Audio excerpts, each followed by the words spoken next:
Le contexte, ça fait un moment qu'on a avancé, le progrès en art comme une valeur, la vie intense, et nous sommes dans la troisième partie, l'art comme un travail.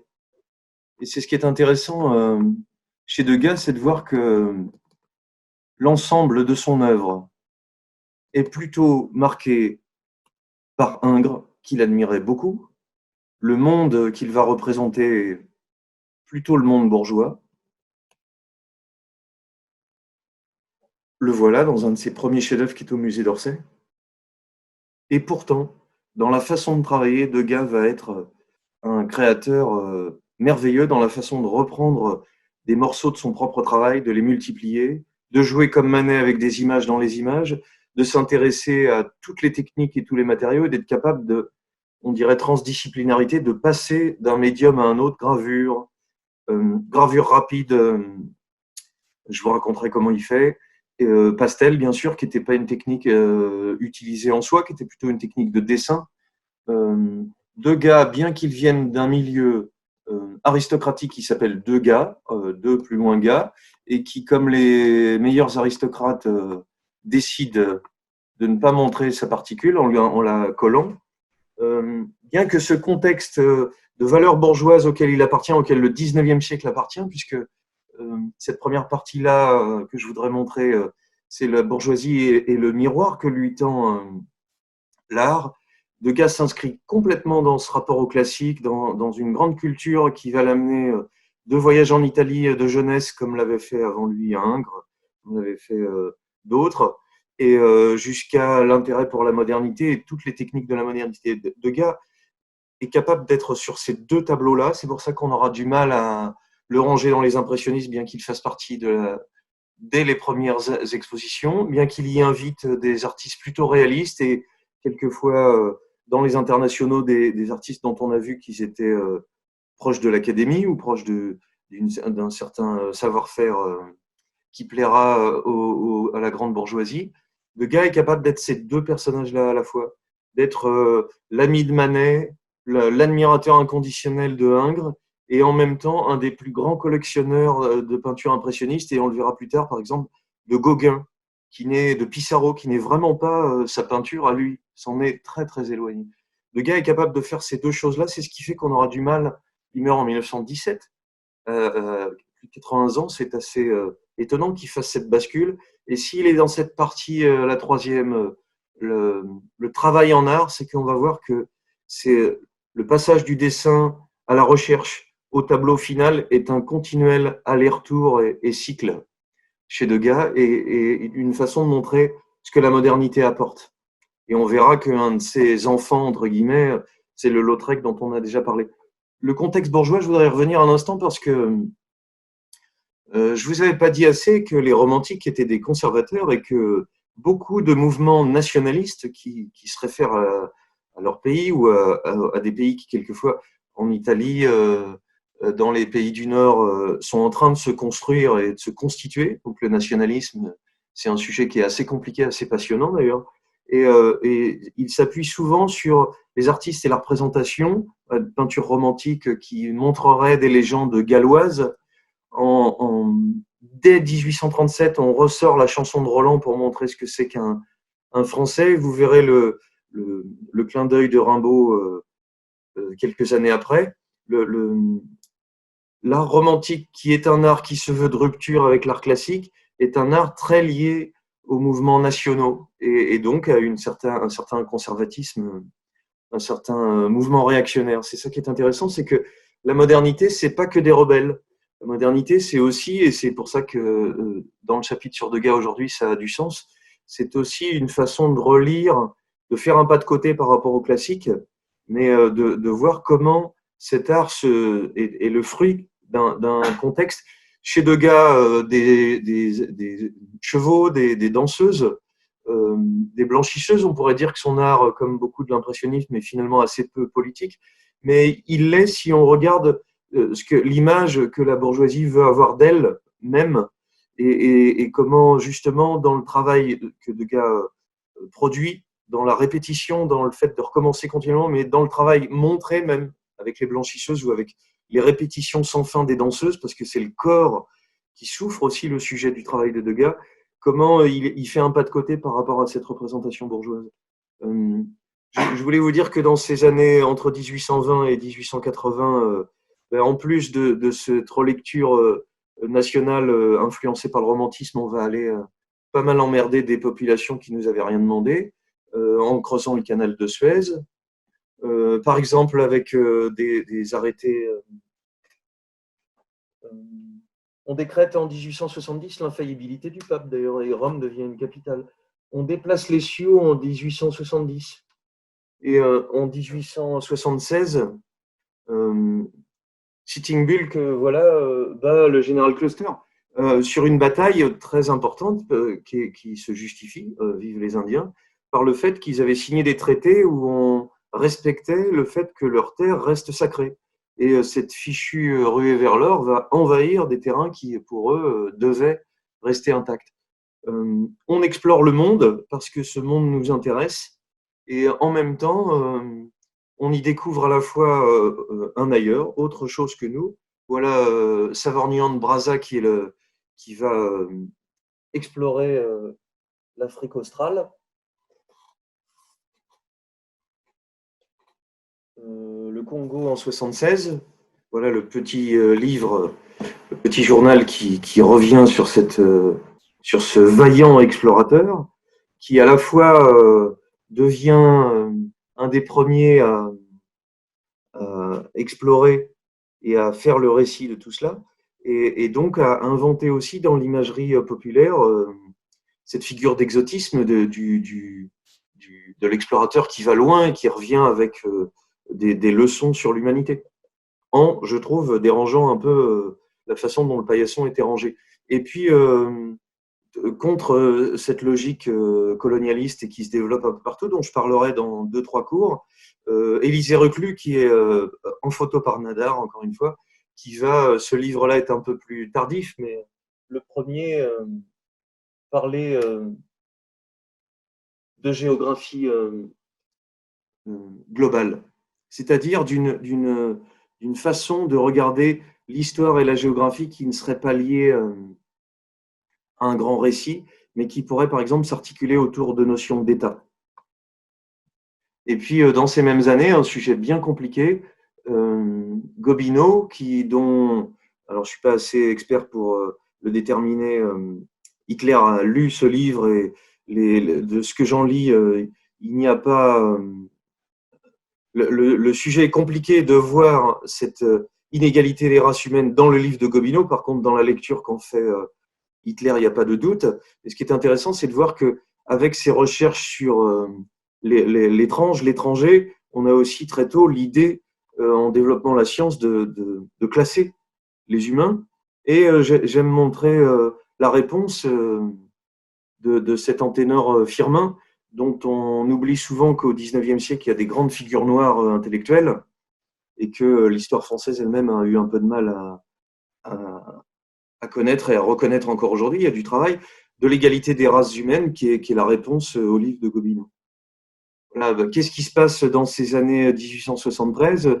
MacMahon arrive au pouvoir et avec toutes les difficultés dont on a parlé, politiques, de liberté de la presse, c'est surtout un incroyable triomphe de l'ordre moral. Le discours d'entrée, alors que MacMahon ne voulait pas tout à fait, il chipotait, il voulait pas.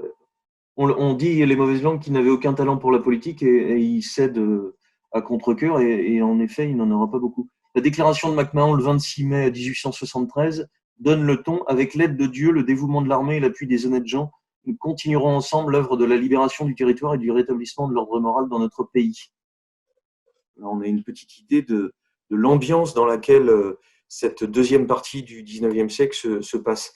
Et ces sujets de la nationalité, du grand récit, on les retrouve chez Wagner, soutenu au début par le jeune Nietzsche dans ces années 1870, avec cette naissance de la tragédie qui serait une façon pour Nietzsche de relire l'histoire ancienne, le rapport des Grecs à Apollon, à Dionysos, qu'on retrouve, qui serait plus des Grecs si bien rangés que ça, si ordonnés comme les montrait David, mais qui serait aussi en tension entre un Apollon bien rangé, garant de l'ordre et du dessein, et un Dionysos ivre en érection et garant du désordre, même si Nietzsche dit bien que cette opposition est elle aussi à discuter. Tout ça pour dire que Nietzsche entrevoit, et c'est ça qui est passionnant dans son travail, l'idée on ne puisse plus penser seulement par une idée à la fois, mais par des tensions entre plusieurs idées et par des articulations entre plusieurs idées. Nietzsche soutient Wagner qui devient très très célèbre à ce moment-là, qui fait ces grandes épopées dont on parle, qui fait construire un théâtre en 60, pardon, à Bayreuth, et puis l'équivalent en 1876, le Palais Garnier est inauguré. Vous vous souvenez sans doute que notre regard sur l'architecture, avec les débuts d'une architecture industrielle, pour aller vite, la Tour Eiffel en 89, n'est pas du tout dans le goût bourgeois de gâteau à la crème qu'on a sous les yeux. Et je vous avais aussi dit que cette société industrielle inventait un repère qui vient de la société bourgeoise d'apparat, de montrer les choses, qui va passionner les écrivains à critiquer, à moquer, montrer par l'escalier. L'escalier est une sorte de figure architecturale importante. Là, l'opéra se développe énormément. Montrer et se montrer.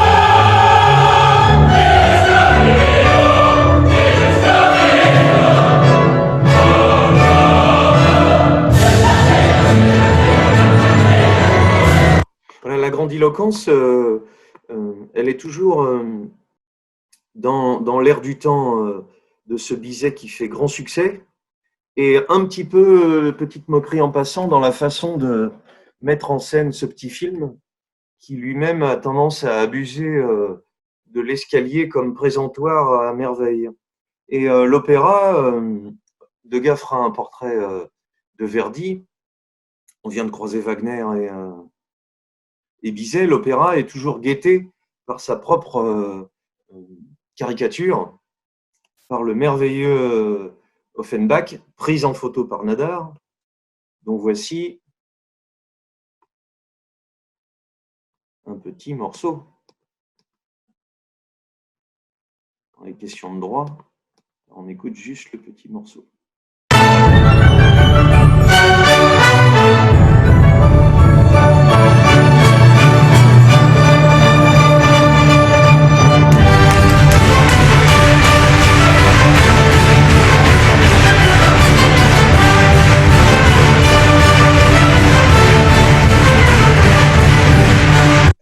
Le Chinois applaudit peu quand il est en train de suivre du cancan. Il a raison. Ce que je veux dire par là, c'est que Offenbach mettra du temps à ce qu'on reconnaisse son talent et ce qu'on appellera avec mépris de l'opérette. Et le Nietzsche qui adorait Wagner verra dans Bizet une solution à cet esprit germanique un peu trop appuyé.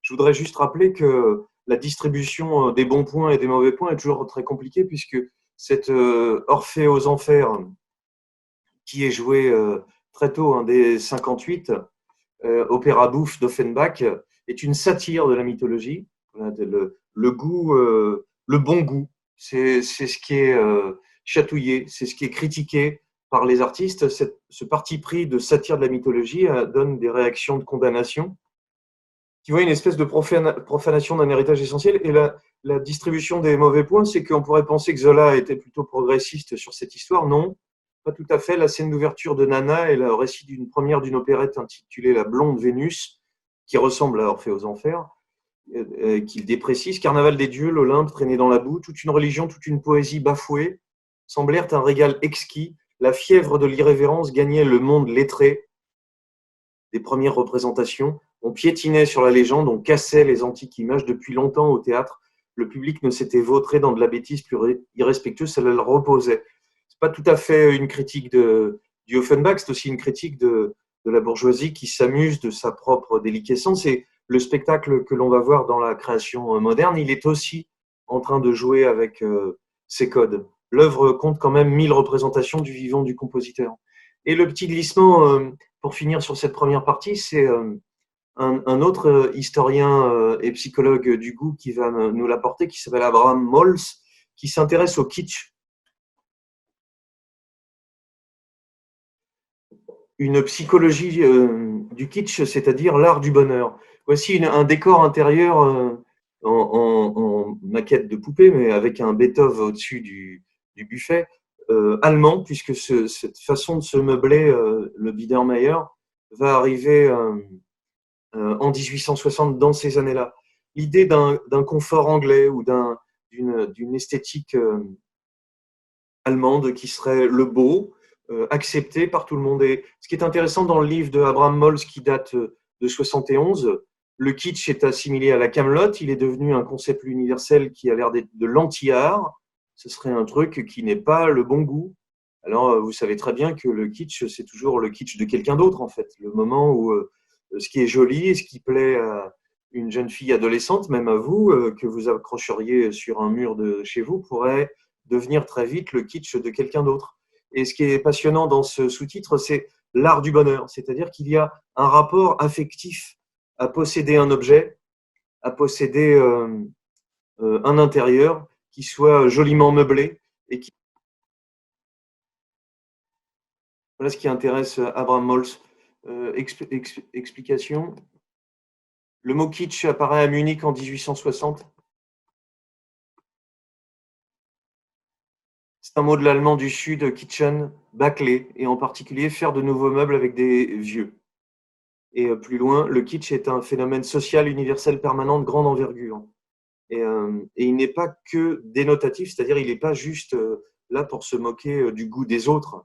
Il est une façon de questionner le monde bourgeois et les choses, la façon de posséder des choses, et surtout ce qui va avec le kitsch, l'idée de le montrer, d'être expressif dans la façon de montrer ses goûts. C'est ça que la critique anti-bourgeoise va dénoncer et qui se retrouvera, ce que vous avez sous les yeux, dans de l'ameublement pour classe plus populaire qui va collectionner ce genre d'intérieur.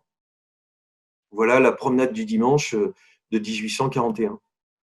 Et voilà les merveilleuses aquarelles liées au Biedermeier de cette époque-là. L'art du bonheur, lisez-le, c'est une merveille, 1971. Je reviens à notre contexte.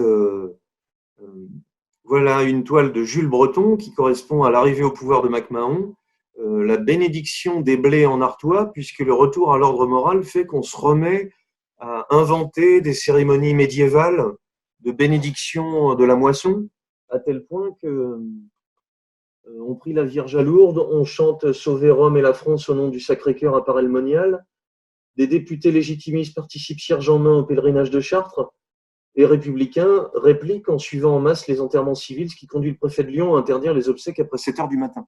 Oui, tout un jeu dans l'espace public de prise d'espace pour montrer ce qui est en train de se passer. Et la première toile la plus célèbre de Degas, elle est un intérieur bourgeois qui correspond à ça. Et puis, dernière chose sur la bascule que représente cette époque de changement, puisque vous comprenez que le goût bourgeois est en train de s'imposer sur tout le 19e siècle, mais il est parcouru par des transformations sociales, d'évolution de mouvements anarchistes, de mouvements sociaux, mais aussi de jeux avec la presse, qui va la critiquer, la mettre en cause, et surtout des auteurs, des écrivains et des poètes.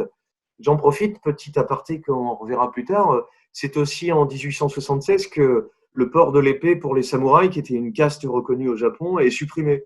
Donc le Japon en s'ouvrant casse un système féodal ancien. Voilà, le monde est en train de changer en 1870 et les groupes sociaux sont plus les mêmes. Et puis, dernière chose sur cette critique sociale, ce tableau merveilleux de Fantin-Latour où on voit Verlaine à gauche et le petit Rimbaud qui passe. Qu'est-ce qui fait que Le Rimbaud qui édite en 73 ce livre dont il se moque un peu une fois sorti, une sorte de satellite. Hein. On n'a pas souvent l'occasion de parler de génie, mais là, on peut, comme hier avec Nadar et comme demain avec Benjamin Rabier, parler de génie. Le mot illumination, c'est ce qui m'intéressait de préciser, est anglais et veut dire gravure coloriée. Voilà, c'est un rapport à l'image et à l'imagerie qui se développe partout avec cette multiplication des images dont je vous ai beaucoup parlé. Et Une saison en enfer qui sort en 73 est une façon, vous voyez, on est toujours sur ce même thème. J'ai de mes ancêtres gaulois l'œil bleu, blanc, la cervelle étroite et la maladresse dans la lutte. Et à la fin de ce texte mauvais sang que vous trouvez facilement sur Internet, une merveille, quant au bonheur établi, domestique ou non, non, je ne peux pas. Je suis trop dissipé, trop faible pour avoir une vie domestique. Et le paragraphe d'après, je deviens vieille fille à manquer du courage d'aimer la mort. C'est une merveille. Et juste après le trait, ah, voici la punition en marche. Voilà, la dernière critique et pas des moindres. Le Nietzsche qui soutenait Wagner sort ce livre important, Humain trop humain, une idée de faire l'histoire des sentiments. Est-ce que c'est un sujet qui peut être un sujet de philosophie? Et quand on regarde la découpe du livre, puisque ce sont des petites sentences, des petites opinions, des petites phrases assez courtes, voilà, la femme et l'enfant, la place de l'État, la vie religieuse, et pour servir à l'histoire des sentiments moraux. Et si on étudiait d'autres choses que des idées, mais des formes mouvantes, les convictions sont des ennemis de la vérité plus dangereuses que les mensonges. Voilà, croire à quelque chose, le relayer, ne pas savoir à quoi il correspond, c'est ce qui intéresse les artistes de cette époque-là. Deux exemples, et ça en est fini de cette partie.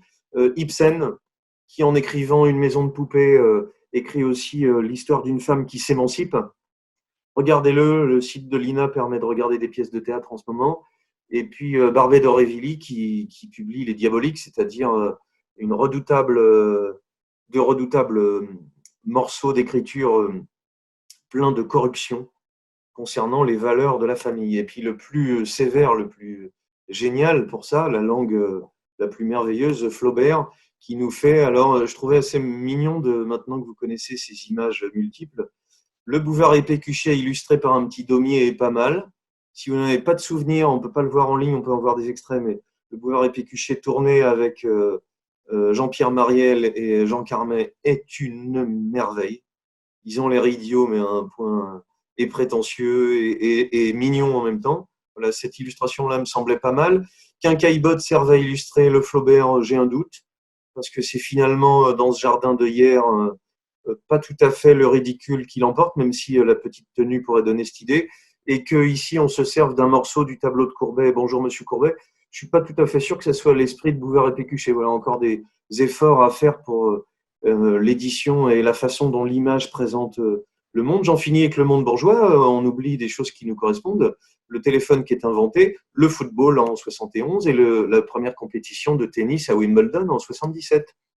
Le monde bourgeois, les activités de loisirs pour le corps, de balade. Voilà ce monde rassurant que Ingres a dessiné. Il est très présent tout le long de ce 19e siècle et il est travaillé par les artistes.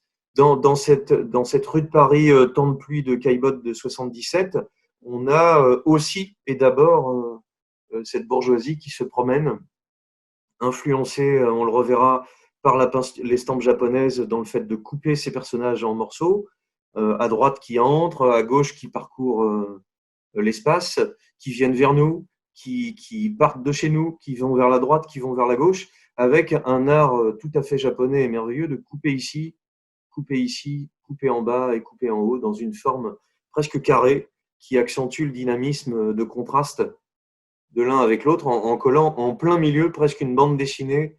Étape 1, décomposition du mouvement. Étape 2, rideau. Et étape 3, frontale. Toute cette imagerie, tout ce miroir de la bourgeoisie, c'est là-dessus que Degas travaille.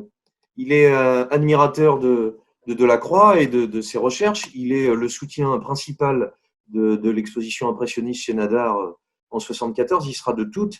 Il ne sera pas tout à fait d'accord sur la stratégie, mais il est surtout, et c'est ça qui est très étonnant, un admirateur de Ingres, du Ingres classique dont il rencontrera vieux monsieur lui tout jeune, il aura quelques conseils, il donnera faites des lignes, faites des lignes, faites des lignes, mon vieux.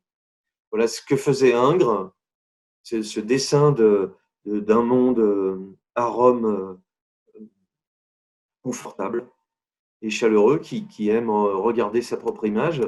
C'est voilà, autoportrait de Ingres euh, en Italie et son portrait ensuite. Voilà, autoportraits, il y en a toute une série de jeunesse de Degas avec sa petite moue boudeuse et le crayon qui ressemble beaucoup à cet autoportrait à 26 ans qu'avait fait Ingres, que je vous avais montré qu'il y avait deux versions. Plusieurs dessins, beaucoup de choses classiques. Degas est avant tout un grand, grand, grand dessinateur. Et il rencontre par son père qui connaît des collectionneurs, celui qui possède ce petit bain, Monsieur Valpinson. Il a l'occasion de connaître la musique, de connaître ses classiques, et les premières œuvres euh, sont en apparence une façon de relire la peinture classique. Alors je vois ça dans des petits documentaires, je trouve que ça n'a de classique pas grand-chose, ça a plutôt la semblance d'un exercice d'étudiant qui veut composer des figures, sortir de la frise plate en mettant autour un décor de ville imaginaire, etc. Mais si vous regardez bien, cette composition, c'est aussi Mademoiselle Fiocre dans le ballet La Source, c'est-à-dire l'état d'esprit qu'on a vu chez Manet, dont il sera très proche, une image d'un spectacle, donc une façon déjà de détourner le sujet et de questionner le regard de celui qui est devant. Il sera mis avec Gustave Moreau, qu'il va rencontrer en Italie, en faisant ce voyage d'Italie que Delacroix ne voulait plus faire, mais il reste tout à fait classique sur ça. Gustave Moreau, avec lequel il ne s'entendra pas toujours, voilà encore un autoportrait de cette période-là. Et puis son chef-d'œuvre du début, cette famille Bellelli, qui est au musée d'Orsay, un grand format, qui à la fois montre beaucoup d'études, beaucoup de recherches, de dessins, au crayon noir, avec des rods blancs, des petites études aquarellées, puis reprises au crayon, des recherches de mouvement, puisque quand on fait poser une famille comme ça, il faut beaucoup de temps de pause, beaucoup de travail. L'intérieur, la façon dont l'ensemble est composé, une merveille. C'est là où Degas n'est pas du tout en train de faire un simple portrait de bourgeois, facile à décrypter. L'image est un peu coupée, il y a un hors-champ qui commence sur le côté, un hors-champ de miroir qui nous montre derrière et derrière autrement, un derrière du passé, puisqu'on a le portrait de l'aïeul de la famille, et puis un jeu de regard tout à fait étonnant, puisque la petite fille la plus docile, proche de sa mère Bellelli, qui a l'air d'être la chef de famille, austère, mais le caractère des personnages est tout à fait vu avec cette seconde petite fille qui place sa jambe sous ses fesses d'une façon qui n'est pas tout à fait celle qu'il faudrait pour se tenir, et où étude de main, voilà, le groupe familial comme une structure en triangle, mais où le père déjà semble quelque peu exclu. C'est-à-dire, il ne nous regarde pas, il est en train de se tourner. On voit la structure autour de la mère qui est assez forte et qui fait qu'on n'est pas tout à fait dans un simple portrait bourgeois. On est dans une observation psychologique qui montre les rapports de tension et d'affection entre les personnages. Le Degas que voici nous salue bien. Et on aperçoit ici qu'en plus d'être un peintre, c'est un chercheur, puisque vous apercevez les petits morceaux du premier chapeau qui était posé ici. Puisque Degas, toute sa vie, va peindre, faire des esquisses, travailler, retravailler, reprendre des morceaux, mais aussi reprendre des anciennes toiles. Il est un excellent technicien. Voilà Verdi, dont je vous parlais, qui correspond bien à ses qualités au pastel ici de portraitiste. Mais quand il rencontre Manet, il va sortir de cette formation classique, un dessin de son copain Manet qui devient une gravure, une merveille de gravure. Vous voyez le sens de la hachure, il suffit d'être bien patient à la pointe sèche. On hachure dans un sens, on hachure dans un autre sens. Et la planche elle-même est tout à fait passionnante puisque la posture du Manet sur sa chaise donnera une recherche d'un côté et une gravure de l'autre côté. Un jeu avec ce chapeau, une façon de mettre un premier plan avec quelque chose devant. On pourrait, en le taquinant un peu, dire que c'est aussi les atours bourgeois qui sont déjà en train de se casser la gueule. Ou en tout cas, on s'en moque, on ne met pas son chapeau comme ça. En tout cas, c'est une façon, soit pour le peintre d'occuper un vide, soit une façon de créer un hors-champ comme Manet en est si friand. Et Voilà le Manet à nouveau dans des petites gravures d'après des dessins qu'a fait Degas. Ils sont très amis, ils ont une culture classique en commun. Manet deviendra très célèbre, Degas ne le sera pas à la même vitesse. Ils se fâcheront lourdement, notamment pour cette merveilleuse toile. Lisez des anecdotes sur Degas dans le livre de Paul Valéry notamment, mais Degas était une dent féroce contre tout le monde avec les meilleurs punchlines de l'histoire de l'art au XIXe siècle. Et il fait ce tableau de Manet et de sa femme en train de jouer au piano. La femme de Manet, nous dit-on, avait un grand nez et Manet accepte le tableau peint. Et quand Degas un jour se rend chez Manet, il découvre que Manet a découpé la toile, l'acier, parce qu'il trouvait qu'il avait fait à sa femme un trop grand pif. Et Degas ne supportera pas l'affront, ils resteront fâchés assez longtemps. On découvre ces choses-là dans les anecdotes de Valéry, mais on découvre aussi que le Degas qui nous intéresse comme chercheur, comme travailleur, c'est dans ce livre merveilleux de Roire, Degas à la recherche de sa technique. On va en voir tout de suite des exemples. La façon de faire un portrait est bien enlevé avec peu de couleurs, une façon de travailler la matière, vous voyez, c'est assez transparent, puis empâté dans les lumières, ça c'est un métier tout à fait classique. Peu de couleurs, on est avec ocre jaune, blanc, noir, terre de sienne brûlée, les 4 couleurs suffisent. Par contre, le traitement du fond est assez intéressant. C'est une esquisse qui n'est pas tout à fait finie, voilà, qu'il a juste taché pour faire ressortir le personnage, mais il a essayé de coller un sac. Il a essayé de coller un premier plan pour faire de ce petit portrait. Imaginez-le sans l'ensemble, en masquant avec votre main. Vous verrez que c'était sans doute une étude d'abord de personnage, et puis un peu trop centré, un peu trop au milieu. Il a dû se dire comment je pourrais le faire vivre, créer des tensions à l'intérieur de l'image.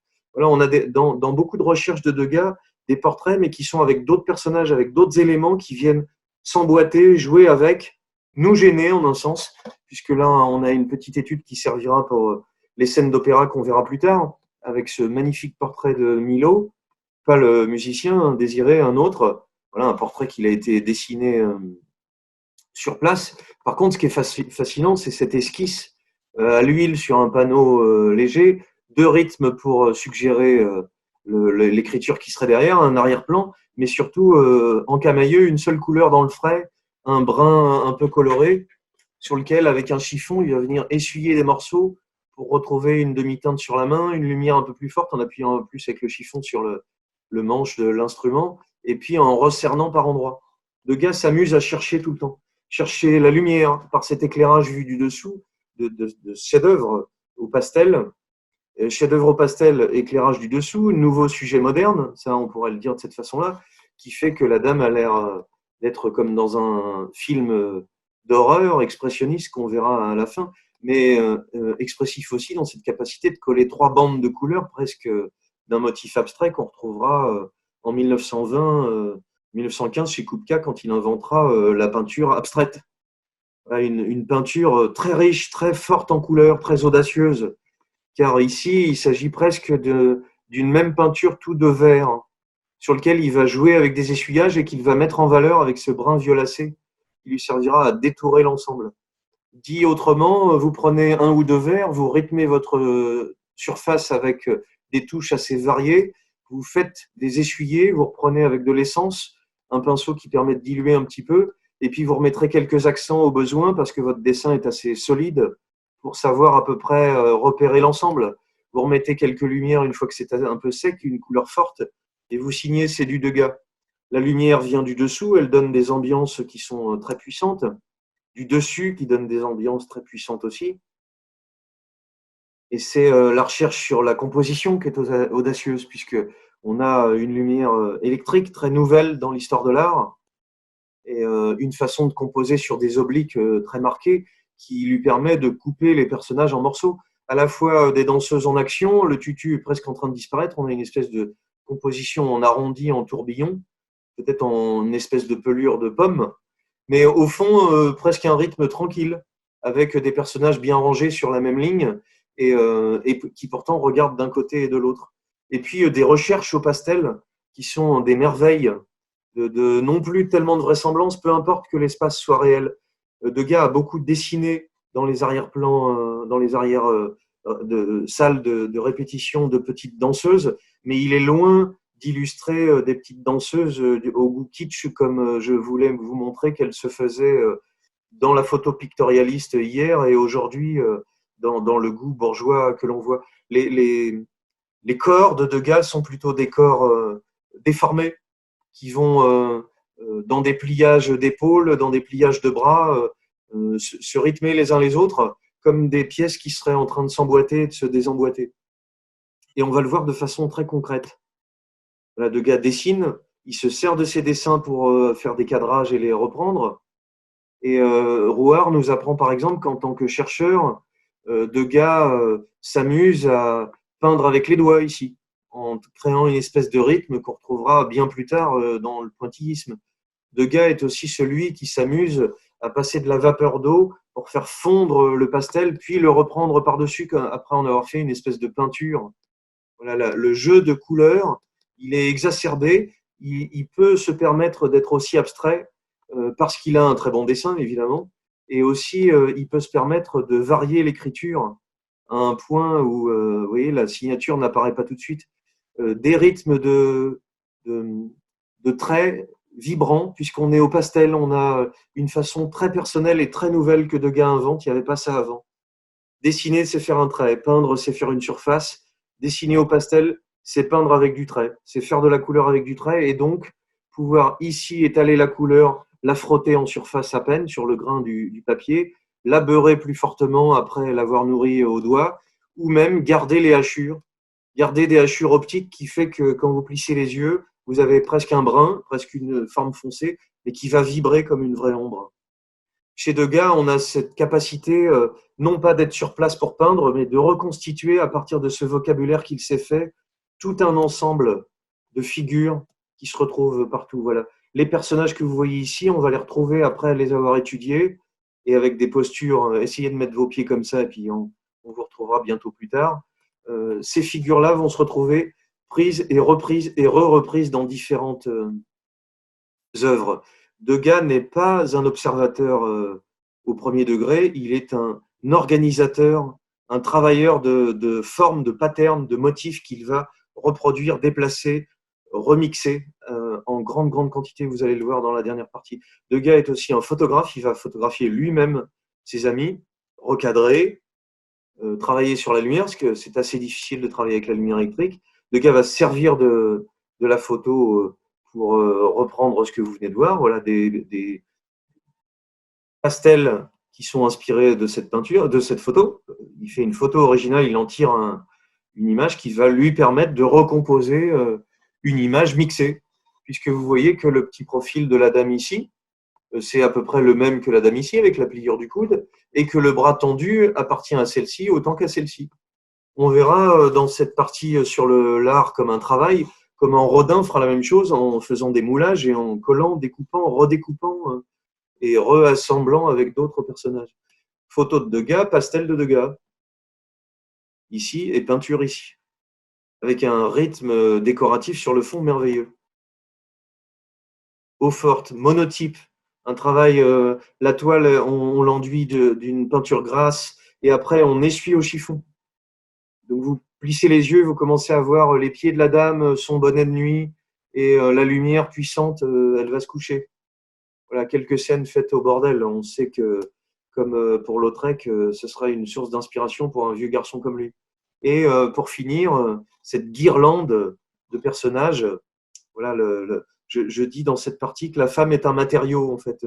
On dira à Degas qu'il a eu tendance à montrer les femmes de façon pas très valorisante, pas très des petites mignonnettes comme le goût bourgeois pourrait l'aimer. En effet, les postures de corps, rien n'est fait pour montrer quelque chose d'un peu mignon. Elles sont, Degas le dira lui-même et on prendra ça pour du sexisme. À mon avis, c'est plus compliqué que ça. Il dira, j'ai peut-être un peu trop peint les femmes comme des bêtes qui se nettoient.